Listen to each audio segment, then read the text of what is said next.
सभी विद्यार्थियों एवं मित्रों का पाठशाला ट्यूटोरियल इलाहाबाद में हार्दिक स्वागत एवं अभिनंदन है। पिछले वीडियो में हमने उपसर्ग और प्रत्यय के बारे में पढ़ा था। इस वीडियो में हम संज्ञा के बारे में पढ़ेंगे। तो आइए देखते हैं कि संज्ञा क्या होती है, संज्ञा की परिभाषा क्या है, संज्ञा के भेद कितने होते हैं।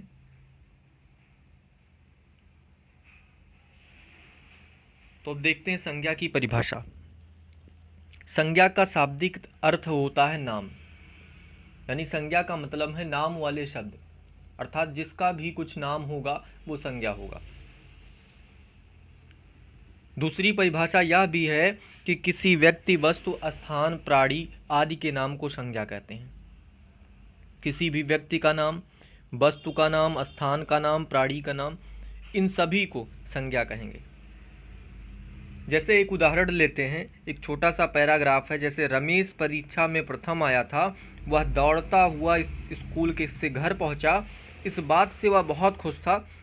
उसने यह बात अपने माता पिता को बताई। यह समाचार सुनकर वह इतने आनंदित हुए कि उन्होंने उसे गले से लगा लिया। अब देखिए, ये जो 2-3 लाइन दिए गए हैं, इसमें किसी का नाम, किसी जगह का नाम, किसी भाव का नाम इत्यादि शब्दों का प्रयोग हुआ है। जैसे यहाँ पर खुश और आनंदित होना, ये क्या है? भाव है। रमेश, माता पिता, ये क्या है? व्यक्ति हैं। स्कूल और घर, ये क्या है? संज्ञा है, स्थानवाचक संज्ञा है। अब इसके बाद देखते हैं संज्ञा के भेद कितने होते। तो संज्ञा के 5 भेद हैं। कौन कौन से? जातिवाचक संज्ञा, भाववाचक संज्ञा, व्यक्तिवाचक संज्ञा, समूहवाचक संज्ञा और पदार्थवाचक संज्ञा। तो सबसे पहला जो संज्ञा है वो है जातिवाचक संज्ञा। अब जातिवाचक संज्ञा क्या होता है?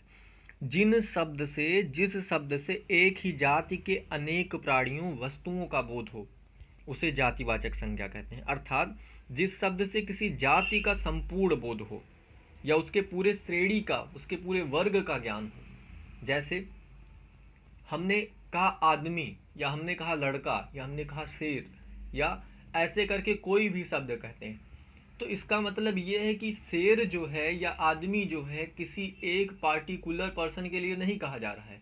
आदमी शब्द से तात्पर्य विश्व में, दुनिया में, पूरे यूनिवर्स में, पूरे ब्रह्मांड में जितने भी आदमी होंगे, सभी के लिए जो आदमी है उसको आदमी कहा जा सकता है। सभी का एक पार्टिकुलर नेम होगा, एक विशेष नाम होगा। तो वो हमारा जो होगा वो हो जाएगा व्यक्तिवाचक संज्ञा। लेकिन यहां पर ये जो है, ये है जातिवाचक संज्ञा। जैसे मोटरसाइकिल, कार, टीवी, पहाड़, तालाब, गांव, लड़का, लड़की, घोड़ा, शेर इत्यादि, ये सभी क्या है? कॉमन वर्ड है, यानी सामान्य नाम है, पूरे जाति का बोध कराते हैं। एक तालाब, तालाब मतलब कोई भी तालाब हो सकता है, कोई विशेष तालाब का बात नहीं किया गया है।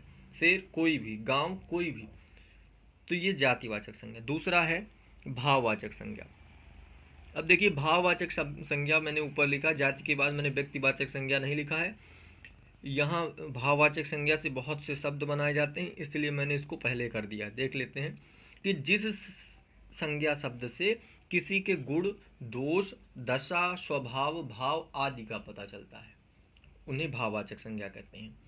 अब देखिए, भाववाचक संज्ञा दूसरे शब्दों में हम ये भी कह सकते हैं कि भाववाचक संज्ञा वे हैं जिनको हम सिर्फ महसूस कर सकते हैं, ना देख सकते हैं, ना छू सकते हैं। अब देखिए, यहाँ जितने भी उदाहरण दिए गए, बचपन, ईमानदारी, गरीबी, बुढ़ापा, सर्दी, मिठास, खटास, हरियाली, ये सभी क्या हैं? ये सभी भाववाचक संज्ञाएं हैं। क्यों हैं? क्योंकि इनको हम सिर्फ महसूस कर सकते हैं, हम इनको छू नहीं सकते, ना ही देख सकते हैं। इनको हम महसूस करते हैं। किसी की ईमानदारी को छुआ नहीं जा सकता है, किसी की ईमानदारी को देखा भी नहीं जा सकता, सिर्फ महसूस किया जा सकता है कि कौन कितना ईमानदार है या कौन कितना बेईमान है। सर्दी की बात करें तो इसको भी हम क्या करते हैं? महसूस करते हैं, ना कि देखते और छूते हैं। तो ये भाववाचक संज्ञाएं हैं। अब हेडिंग है कि भाववाचक संज्ञाएं बनाना। भाववाचक संज्ञाएं जो होती हैं वो 4 प्रकार से बनाई जाती हैं। जातिवाचक संज्ञा से, सर्वनाम से, विशेषण से और क्रिया से। इन सभी से भाववाचक संज्ञाएं बनाई जाती हैं। जैसे मित्र, मित्र पूरे एक जाति का बोध करा रहा है, यानी जातिवाचक संज्ञा है। अब इससे एक भाववाचक संज्ञा बनाते हैं, मित्रता, पुरुष से पुरुषत्व, पशु से पशुता, पंडित से पांडित्य, दनुज दनुजता, सेवक सेवा, नारी नारी का क्या होता है नारित्व, भाई भाई से भाईचारा।